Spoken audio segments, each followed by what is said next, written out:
반도체라고 그러면 좀 굉장히 재미없을 거라고 생각할 수 있는데 정말 재밌거든요. 아 벌써 네. 그냥 옛날 이야기 듣고 간다고 생각하시고 한번 들어보도록 하겠습니다.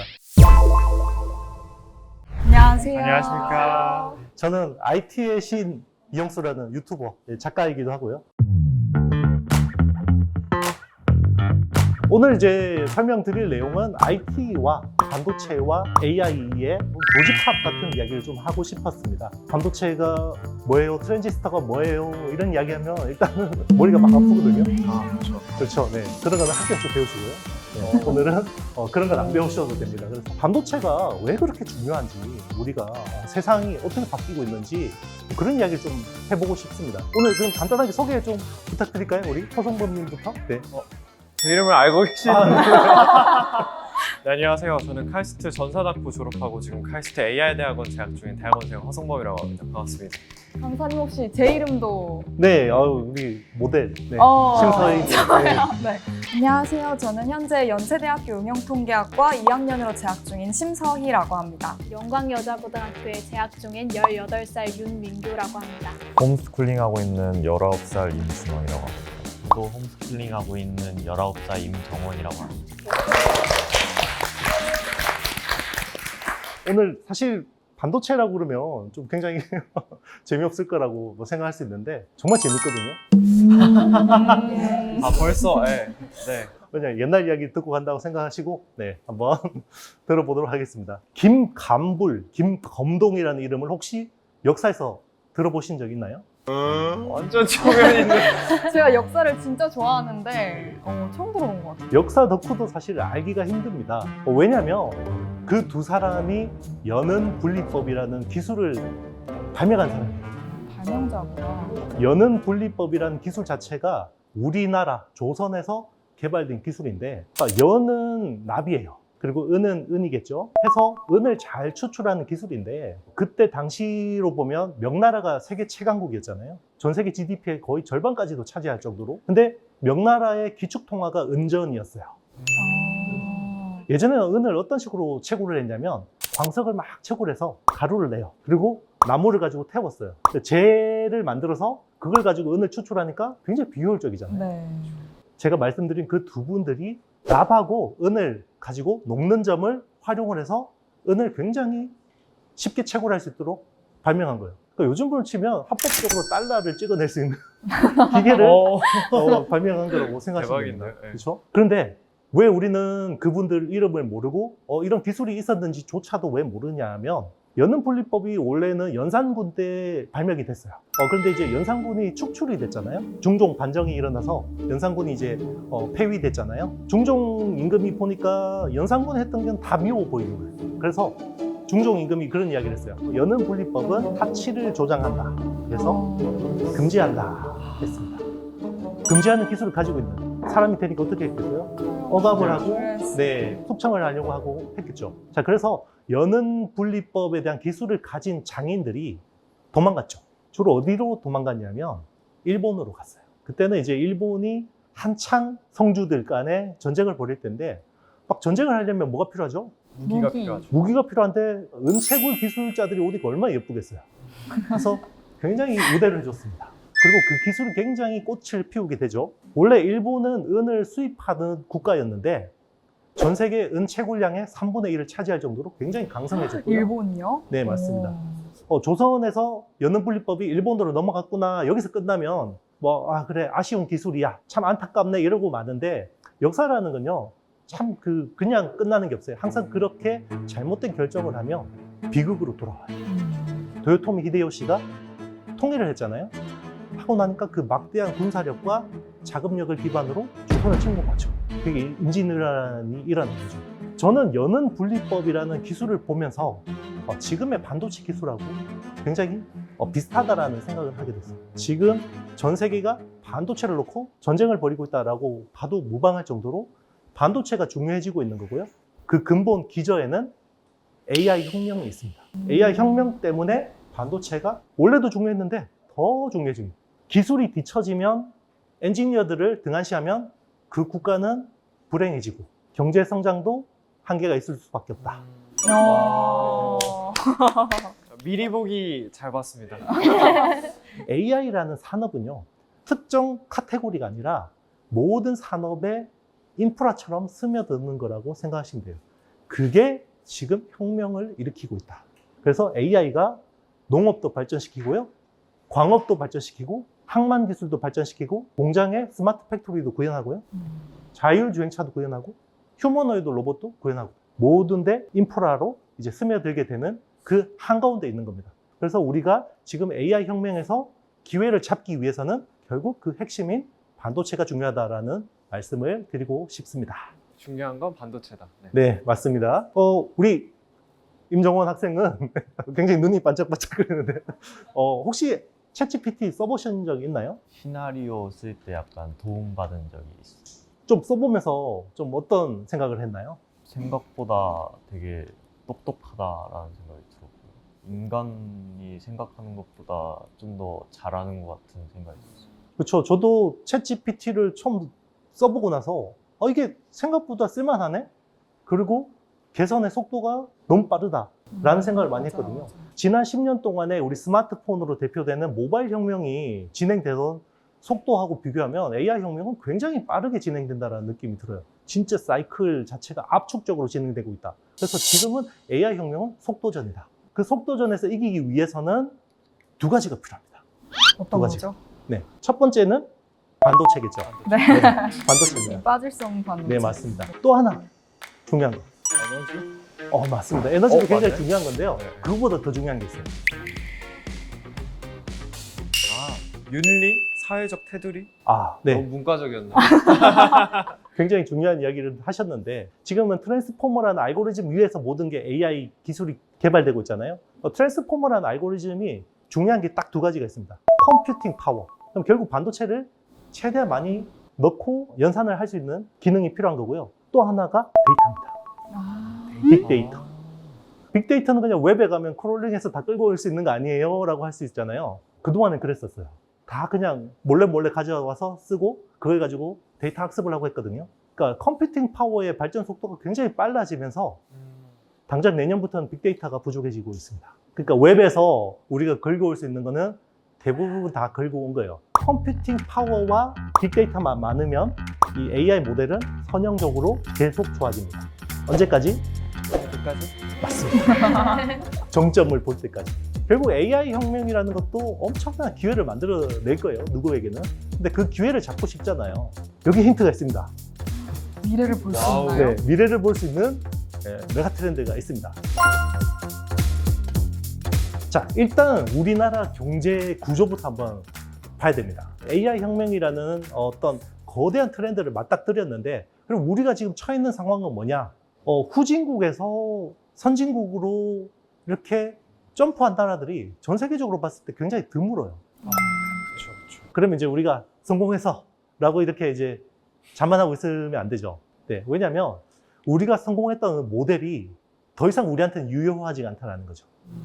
우리나라는 굉장히 압축 성장을 했어요. 사실상 불가능을 가능으로 만들어낸 게 지금의 우리라고 볼 수 있는데, 그런데 그동안에는 우리 모범 답안이 있었어요. 선진국들이 그동안 했던 것들을 우리가 빨리 배워서 벤치마킹해서, 네, 그게 패스트 팔로워 전략입니다. 그러니까 벤치마킹해서 그동안 빨리 따라잡으면 되는 거죠. 근데 이제는 국민소득이 3만 불 시대가 됐고 우리가 선진국이 됐어요. 그래서 전 세계에서 우리가 따라할 수 있는 게 이제 거의 남아있지 않습니다. 네, 남아있지 않습니다. 그러면 어떻게 해야 되죠? 그동안 우리가 가지 않았던 길을 개척해야 돼요. 가야 네. 되는 거죠. 열어야 됩니다. 그게 퍼스트 무버 전략이 필요한 시점이고요. 자, 그거하고 지금 AI 혁명이 딱 맞물렸습니다. 그죠? 그래서 우리는 지금 위기와 기회가 공존하는 상황이라고 볼 수 있습니다. 퍼스트 무버로서 이제 반도체 시장에서 주도권을 잡으려면 어떤 게 가장 중요한가요? 전 세계 반도체를 다 합치면 6천억 달러 정도 규모가 돼요. 거기서 메모리 반도체가 차지하는 비중이 적을 때는 20%, 많을 때는 한 30% 정도 돼요. 그 메모리 반도체의 70%를 우리나라가 장악하고 있어요. 전 세계에서 반도체 시장 점유율이 20%면 우리나라가 굉장히 괜찮은 거잖아요. 근데 너무 메모리에 특화되어 있는 거죠. AI 반도체라는 건요, 기존 반도체가 좀 달라요. 기존 반도체는 프로세서가 따로 있고 메모리가 따로 있잖아요. 근데 AI 반도체는 사람의 뇌를 모방한 거예요. 제일 좋은 AI 반도체는 사람의 뇌처럼 프로세싱과 메모리가 같이 있는 게 제일 좋아요. 그걸 잘하면 AI 혁명에서 굉장히 중요해지겠죠. 그러면 어떻게 하겠어요, 우리가? 메모리를 넘어서 시스템 반도체까지 잘 해야 되는 거죠. 미래가 발전하는 방향에서 보면 이 네 가지 요소가 굉장히 중요하다는 것을 사람들이 알게 됐습니다. 네 가지 요소가 뭐냐? CPND 네 가지입니다. 콘텐츠, 플랫폼, 네트워크, 디바이스. 왜 안 적어놨을까요? 여러분들 외워오시라고. 외우라고. 나중에 CPND라는 네 가지 요소를 중심으로 기술이 발전하는 거고요. 그러면 우리가 그동안에 굉장히 중요한 기술로 여겼던 통신을 기반으로 말씀드려 볼게요. 왜 통신이 중요하냐면, 자, AI 혁명이 이전에 중요한 테크 혁명이 두 가지가 있었습니다. 지난 10년 동안에 스마트폰 혁명이 일어났죠. 네, 이거는 무선 통신 혁명이죠. 그리고 90년대 말에서 2000년대 초반에 혁명이 일어났었어요. 그게 월드 와이드 웹. 네, 인터넷 혁명. 그때 유선이 먼저 깔리고 모바일 혁명으로 이제 무선이 본격화된 거고요. 만약에 지금 제가 타임머신이 있다. 자, 10년 뒤에 사람을, 미래 인류를 딱 한 명을 데려올 수 있어요. 자, 그 친구 여기 딱 갖다 놓으면 정말 답답해 미쳐버릴 것 같아요. 뭐 때문에? 아니, AI가 왜 안 돼요? AI가 왜 안 돼요? AI 혁명이 기존의 반도체 산업을 굉장히 많이 바꾸고 있어요. 자, 우리 그러면 PC 시대에 한번 생각을 해볼까요? PC? 컴퓨터라는 게 조립 PC라는 게 있었잖아요. 우리 용산에 가면, 네. 자, 조립 PC가 가능한 거는 모든 부품이 호환되기 때문에 그런 거죠. 우리 흔히 이야기하는 프로세서, CPU나 GPU 같은 것들은 다 범용이죠. 그래서 PC 시대는 모든 게 호환이 되는 범용품의 반도체 시대였습니다. 스마트폰 시대가 열리면서, 자, 바뀐 게 있어요. 프로세서가 바뀝니다. 어떤 프로세스가? 네. CPU하고 GPU라는 범용 프로세서를 주로 쓰다가 스마트폰에는 AP라는 걸 써요. 애플리케이션 프로세서라는 걸 쓰는데, 자, 그게 다 제각각 설계한 거예요. 그 회사가 설계한 칩은 그 회사 제품에서만 주로 돌아가는 거죠. AP라는 시스템 온 칩이 생기면서 프로세서가 주문형으로 바뀌기 시작합니다. 원래는 프로세서라는 거는 범용이었는데 그게 주문형으로 바뀌게 되면서 제각각 설계를 하게 되고 그 설계도를 가지고 만들어주는 회사가 필요해지게 된 거죠. 그래서 TSMC가 파운드리 쪽에서 굉장히 급성장하게 되고, 그리고 삼성전자도 파운드리 사업을 굉장히 키우게 되죠. 자, 모바일 혁명의 산물이 결국 프로세서의 주문형 반도체화잖아요. 자, AI 혁명이 되면 뭐가 또 바뀔까요? 메모리 반도체가 주문형으로 바뀌게 됩니다. 우리 최근에 핫한 하이 밴드위스 메모리라고 하는 HBM. 그거는 주문형이에요. AI 가속기 업체, 엔비디아 같은 업체들이 만들면 거기에 딱 최적화돼서 HBM을 만들어줘야 돼요. 이제는 점점 메모리 반도체가 점점 이제 주문형으로 바뀌기 시작하고요. 점점 더 이제는 모든 반도체가 주문형화되는, 최적화되는. 자, 우리가 그동안에는 기성품, 자, 105 사이즈, 110 사이즈 딱 하면 딱 기성품으로 만들었는데 이제는 재단사가 다 일일이 커스터마이징해서 만들어주는 그런 비즈니스가 굉장히 커진다라는 거. 혁명이라는 거는 갑자기 사고처럼 발생하죠. 갑자기 이러다면 뭐가 부족하죠, 항상. 제일 먼저 부족한 게 뭐였을까요? 반도체죠.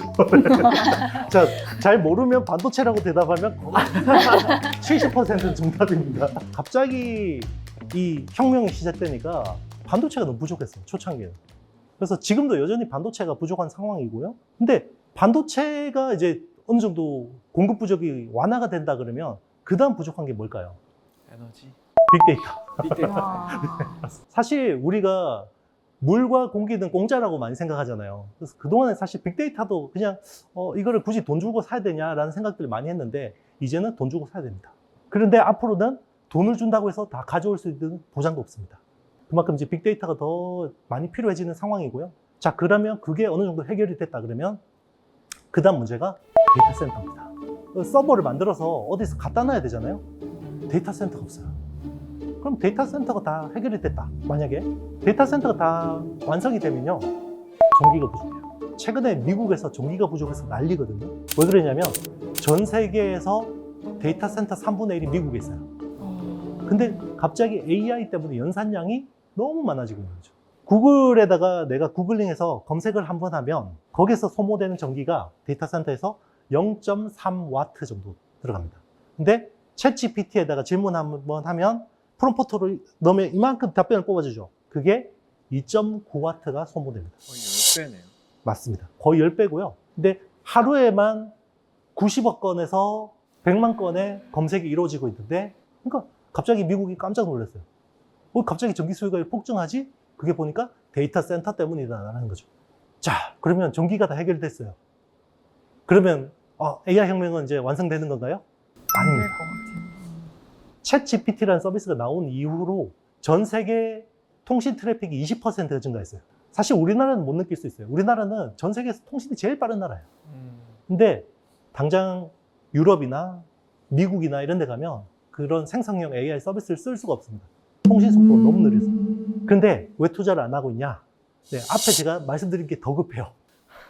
더 급한 게 이만큼 있어요. 자, 이런 것들이 완성되려면 적어도 10년의 시간이 필요한 거죠. 그 10년의 시간이 결국 AI 혁명이 벌어지는 시간이죠.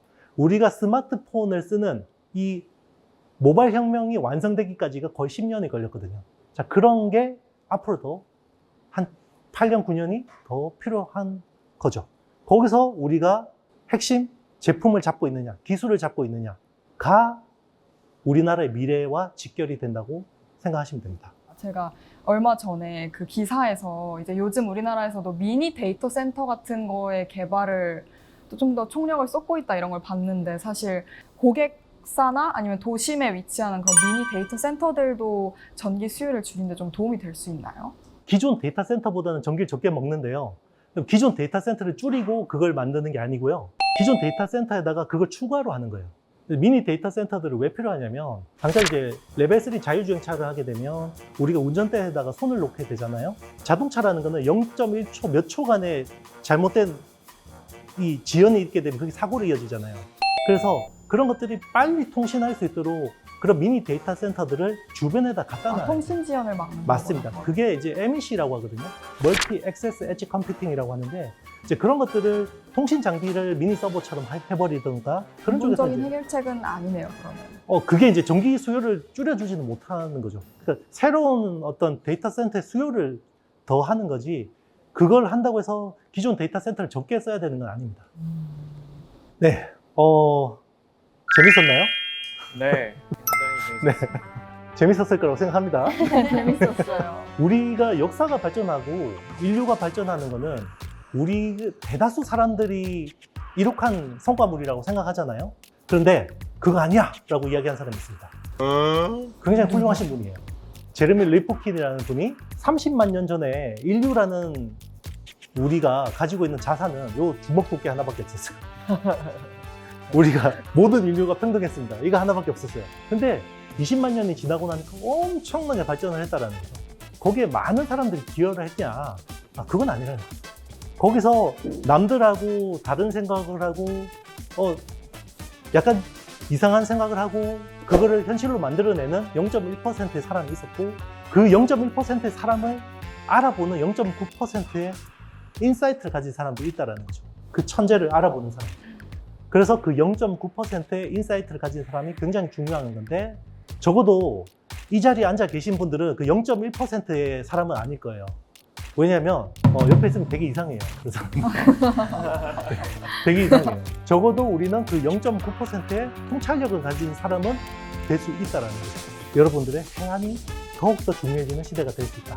그게 제가 오늘 여러분들께 하고 싶은 핵심, 가치입니다. 네.